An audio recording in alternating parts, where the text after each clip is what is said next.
ചോറിരിക്കണ തന്നെ ഇതാണ് കഴിക്കുന്നത്. ഇത്രയും ചോറുണ്ട്, നിറച്ചില്ല. ശക്കലേ അമ്മയുടെ ചോറുള്ളതുകൊണ്ട് നമ്മള് കൊടുത്ത ചോറ് തിരിച്ചു തന്ന് വേറെ അർഹതപ്പെട്ടവർക്ക് ആർക്കും കൊടുക്കാൻ പറഞ്ഞിട്ടുണ്ട്. ആരെങ്കിലും ഒരു വയറ് പോകൂലേ? അതാ, അല്ലെങ്കിൽ ഒരു വയറെങ്കിലും നിറയൂലേ അല്ലേ? സന്തോഷം. പോയിട്ടോ മാമ.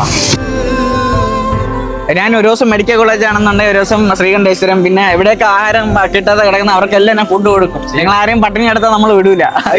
മക്കൾക്ക് ആരെങ്കിലും വേറെ ആരെങ്കിലും വിടുകയും ചെയ്യും.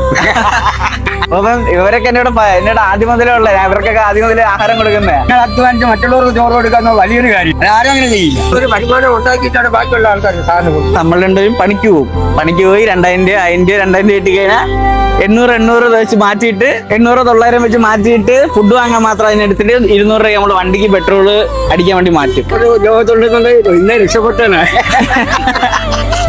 എന്തുകൊണ്ടാണ് നമ്മുടെ നാട് നന്നാവാത്ത ഇങ്ങനെ?